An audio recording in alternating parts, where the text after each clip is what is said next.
Look at this, genuine magic, viewers. Actual technology.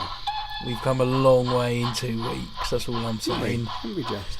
Anyway, folks, welcome to another edition of Bluffers to Buffers.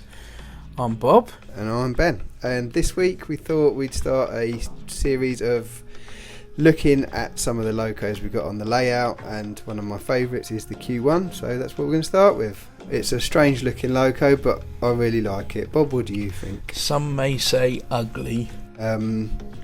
Bob is going to lace this 7 or 8 minutes of your life with interesting facts. Hold on tight, folks. I set him a task to learn about it so that everyone can learn about it. Anyway, here we go, we're into it. And this isn't one of my models, this is at the National Railway Museum. I noticed this is video you've taken. It is, yeah. And you went there without me. Yes, I did, yes, sorry about that. Is that you? No, that's your mate. Ain't my mate. Yes. Anyway, so this is the only surviving example, but it's good that there is a survivor, because you know, I'm glad I got to see it. It used to run at the Bluebell, did you know, Bob, local to us? I did not know that. And got lent to the Railway Museum a few years back, and that is where it's lived ever since. Maybe one day you see it back in ticket. I'm not sure that will happen, but it would be good to see it in action. Because yeah, it's just nothing else like it, is there? No, it is definitely of its own quirk. I mean, I didn't. Quirkiness. It's all part of the learning thing, but I'd never heard of one until we were talking one time, and my dad said, "Oh, they used to rattle up and down behind his house. He lived next to the train line, and obviously they used to run around here." And just said about a Q1, how they used to like haul, and I think they used to go past the workshop as well. So that made me. I thought I'll have a look at that, and then so I bought one, and then I bought another one. And I bought another one. Because you can never have enough. Well, no, 2 of them are the same in terms of numbers and what have you, but the other one, we'll look at that in a minute anyway. But yeah, I was fascinated by how they look. I think it's a strange looking thing. I'm kind of mildly mesmerised by it. It's got no running boards up the side, is it? It's just totally different to anything that, you know.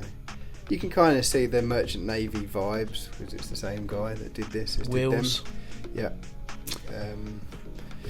But by all accounts, powerful whole thing.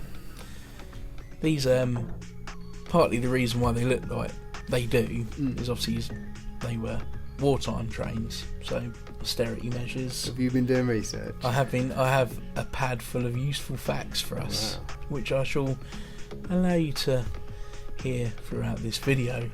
Excellent stuff. Here's just 2 of the boxes of the 3. Like I say, two of the locos are the same, although one is weathered and has sound fitted and the other one hasn't.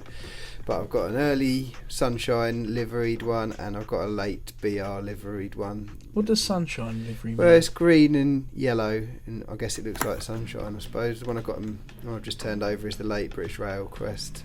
And that's the early. All the southern region stuff sort of had southern written in that colour, and it's just called the Sunshine logo.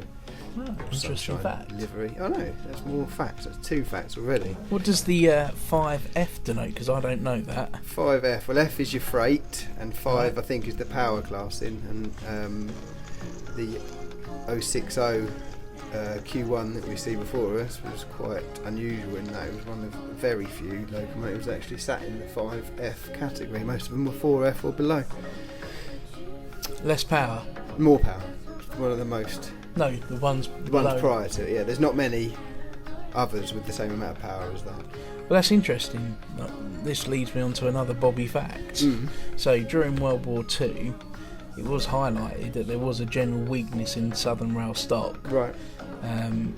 With a severe lack of high power locals. I guess this is why this was brought in. There you go. Yeah.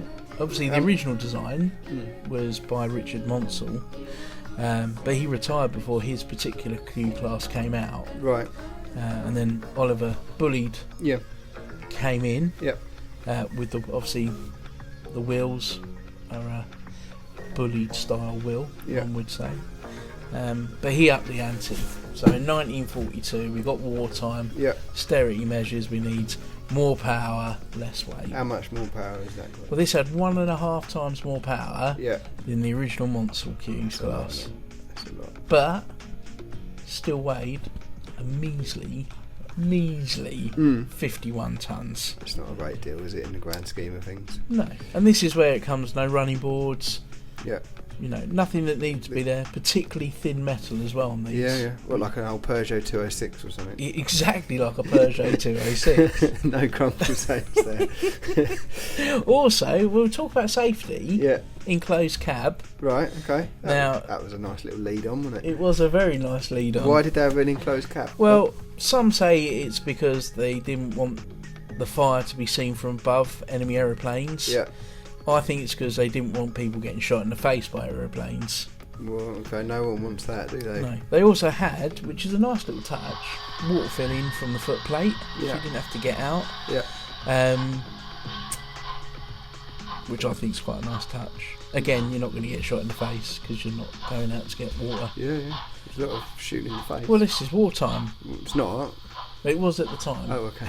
So, it's quite close to an election, which is similar, I suppose. We won't go down that route, will we? One more little fact. Go on then. If you like this, because we were on a roll with the Q facts. Yeah, I'm loving it. What the Q obviously lacked in looks, we've talked about it's made up in power. Yeah. You'd be desperate to get that line out. Well, yeah, I feel like I've already talked about the power though. So we have talked about the power, but it doesn't matter. But it was one of the things about it, wasn't it? One of these nice things, obviously, once wartime had ended, these little guys, they were like, oh, we're going to keep using them. And they used them, worked them hard right up until 1966 in Guildford. That's not bad. Do you know what else happened in 1966, Ben? Go on. England won the World Cup. Did they? Yeah. Whoa. Full of facts. You are literally bursting. Full of something. Let's have a look at these. Look at them. So there we got the weathered one on the left. And I like the weathered one. The sunshine liveried early spec one on the right hand side. I really want to do one sort of almost preservation-esque. I'd love to get all the dents and that off that one. Oh, like the ripples. But I don't think you'd do it in 00 gauge. But I might do one with like the matte smoke box and then like an almost a sheen to the rest of it, but we'll see. The old matte bonnet, so there's no gleam in your eye. Long way down the list of things. Anyway, there's the sound fitted one.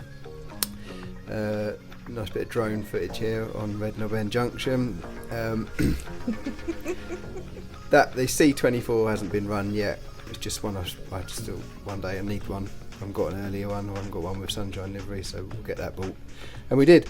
I got two of this one we're looking at. There's a mechanical lubricator on the front we're looking at, which isn't present on the early one, which is a nice little representation because that is something that was added later in its life. It only sits on one side, funny little operating. I had to actually research what it was, so I knew what it was for this video. But anyway, you can see real coal fitted there, and it's got cab crew. Really like the weathering that's been done on it by the model centre, TMC. One of the first models that I had done actually by someone else. Because I'm still not brave enough. We can put funky graphics on things, but we can't actually. If we know it's never going to go again, absolutely fine. Doesn't matter. But anyway, it's a nice. I think it's a good representation of how it may have looked during its working life. So we go a little bit of action with the sound. This one's got. We've spoken about it briefly before, like with the 9F in the last video, like active braking. So to explain it to you, Bobby, who's only used to your old Intercity or Flying Scotsman, you twiddle the dial, and the speed of the loco was directly proportionate to how much you turned it. Definitely. Full whack. So this one here, we're coming in probably at a speed step of about 6, I guess. And what you can do is just turn it right down to 0. And here it's coasting, it's got no power, and then you actively push a button to control the braking then. Could bring it to a complete standstill. And the noises are relevant to the buttons. There are lots of different. You can have coal shoveling and like safety valve blowing off and injectors and etc. etc. There you go. Question for you. Go on. Carriages. We don't really ever talk about carriages. Well, we made our 3 videos so do you know engine about carriages yet? I know that they're green. I know the one in the foreground is a bullied, and the one in the background are just Southern Region Mark 1s, because someone on Instagram told me that. So I'm assuming these would have been prototypical to the Q1 then? Well, I guess so, yeah. It didn't do much kind of passenger stuff, but yeah, had it have done some, then yeah, certainly, I guess.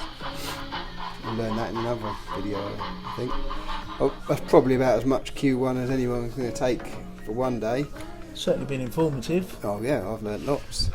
So I guess we should wrap it up. Do you want to do the plugs and whatever? Okay, yeah, no worries. Can we do the plugs? Yeah, so you can find us, can't you, on Facebook and Instagram. You can. What will people be searching for if they're looking for us? Well, Red Knob End Junction or RKE Junction. That's the one. Or now our new thing, Bluffers to Buffers. Yep, so hit subscribe if you like this. Please subscribe. Please subscribe. Please. Otherwise, do a little bit, please. Something bad will happen if you don't. I don't know. We might make another video if you do. Yeah. So, well,